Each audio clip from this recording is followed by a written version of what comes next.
Hey everybody, it's Brian, and in this video I wanted to give you my 1 month impressions of the Galaxy Z Fold2. So starting off with a couple of the cons, obviously it's expensive as I mentioned in my first impressions video, even after the $310 Galaxy S10 trade-in through Samsung, which went through without any problems fortunately. But given that people tend to use their phones more than anything else throughout their day, I think that this could make sense for a lot of people, especially if they make it last 3+ years. So I'm not too concerned about the price anymore, although it was a little bit hard to swallow at first. It is heavy, there's no doubt about it.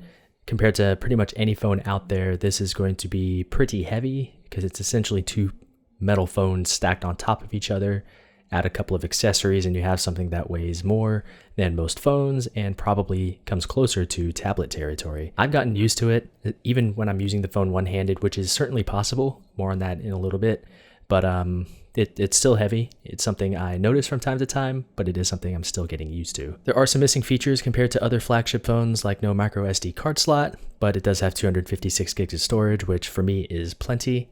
And it's double what I had with my Galaxy S10. There is no headphone jack, but I switched over to Bluetooth audio devices months ago, so I'm not concerned about that. And if I really needed to plug in a pair of 3.5mm headphones, I could just get a USB-C adapter. Compared to my S10, I did start to use the heart rate sensor and the blood oxygen sensor.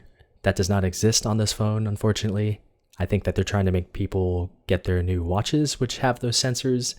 My Gear S3 Frontier has the heart rate sensor, but it doesn't have a blood oxygen sensor, so it's not exactly the same, but I have external sensors for when I actually want to check those things anyway. Now to some of the more general comments. These aren't going to be in any particular order, and the rest of the video itself is probably just going to be my hands fondling the phone.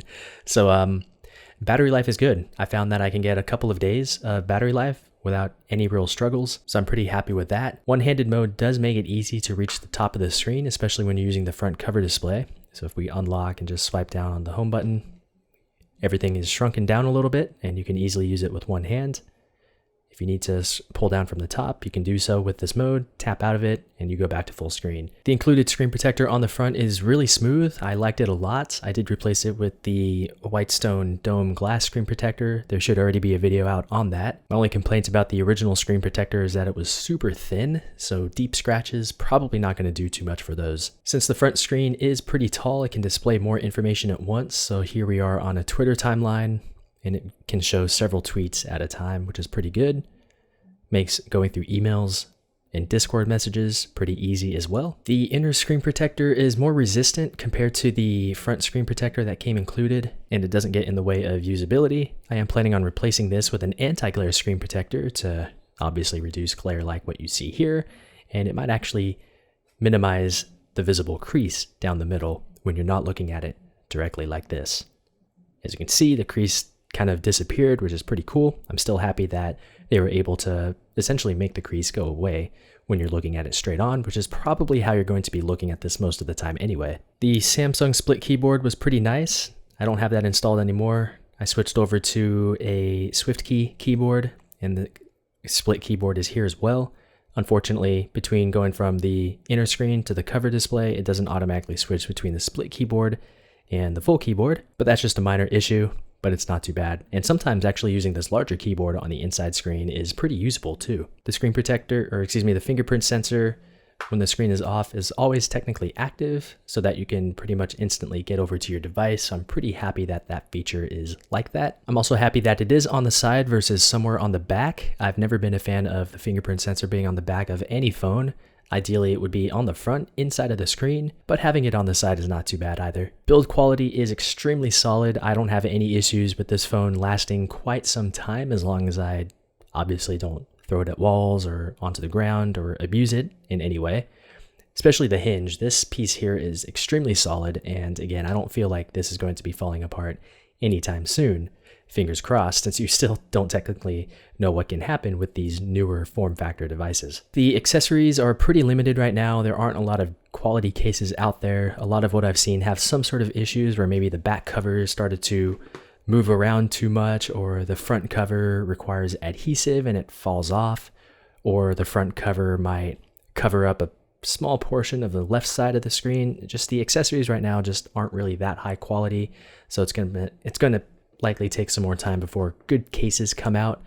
Samsung has their own back covers. This is one of them here, but they don't do anything for the front, which is really odd how they kind of left that alone. Surely they can figure something out. Multitasking on this phone is pretty nice. You can open essentially as many apps as you can until it runs out of RAM. For example, I'll bring up my Twitter timeline on the left side, or full screen first. I'll bring in my web browser to put on the right half.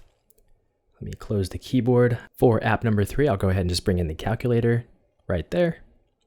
And now you have 3 apps that you can use at the same time for various things. The 120 Hz screen is very smooth, and it's great for scrolling through things like Twitter, but games don't really support that, at least none of the ones that I've tried so far. They cap out at 60 frames per second, but the additional smoothness is something I still continue to notice whenever scrolling, so it is very nice to have that screen. Speaking of the display, I do like the aspect ratio of the inner display, whether you're watching, let's say, anime where you have subtitles in the middle.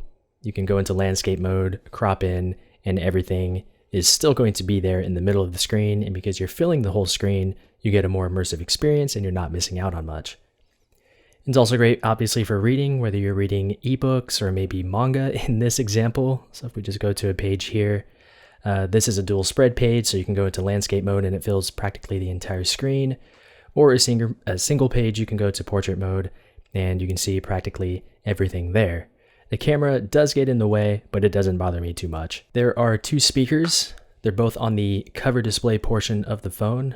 There's one at the bottom and one at the top, and they both sound very nice, and they do get quite loud. The rear cameras are fine, although I do wish that for $2,000 they would have essentially taken the camera assembly from the Note 20 Ultra and just slapped it onto here, but I feel like they're going to be doing something like that for the Z Fold2 or whatever they decide to call it. Performance is great. I've got no issues there. Loading apps, loading web pages, all of that has been just fine. Games have been smooth as well, although none of the games that I play are any demanding in terms of the graphics requirements for them. And speaking of performance, I think that this makes for a very good emulation device. A lot of older titles are 4:3 aspect ratio, so if you go into landscape orientation, they practically fit the screen very nicely. Let me go back to Game Gear and choose Sonic the Hedgehog 2. Pretty much all of your older games are going to fit very nicely on the screen, and pair this with a controller, you pretty much have any console, any older console you can think of, and you're going to have a really nice experience playing on this large screen. It really does change the way I play games on phones. Like I mentioned in previous video, I never really played games on phones, but with this larger inner screen, it definitely has me playing games way more than I used to on a phone. Going back to the speakers for a moment, I do like how they are both on the side. Every phone I've used where there's a front earpiece speaker and then a bottom speaker, they just don't sound right. One is always louder than the other, they sound different. So I think having 2 of the same speakers on the same side will give you the best stereo separation, and because they're the same, they're both going to sound identical. So it's not going to, one's not going to sound different from the other and be distracting. This is a great phone for drones. I do have a tablet mount for my Mavic Air 2 controller, and having this larger screen as your viewfinder makes quickly glancing at the screen very nice. Obviously, per the FAA rules, you're supposed to be looking at the drone itself or having somebody else looking at it for you, allowing you to look at the screen. But having the larger screen to look at when you're viewing the controller briefly is very nice, and you don't have to look at it as often. The last thing I have in my notes is that the USB 3 transfer speeds are super fast. I've reached speeds as high as about 315 megabytes per second when using an Amazon Basics 3.1 cable. So when pulling large video clips or transferring large ROMs, for example, to the phone or TV shows, they happen very quick. And that is it with the video. Overall, I'm very happy with this phone. I'm not going back to anything else. A lot of people will tell you that after they use a form factor like this, it's impossible to go back to anything else. And after using this as a personal device and not just at a phone store, I will definitely have to agree with them. And it's going to be interesting to see how competitors are going to stack up, because this is definitely a unique form factor that a lot of devices are probably going to be headed towards within the next couple of years. Curious to see if Apple is going to do anything in the foldable space, Google as well. So we'll just have to see. But for now, I'm very happy with the Z Fold 2. And if you can afford it, you're going to like it a lot. That's it with this video. If there are any comments, questions, or feedback about this or anything else, feel free to leave them down below in the comments area. But that's it with the video. So thanks a lot for watching, and I'll talk to you all in the next one.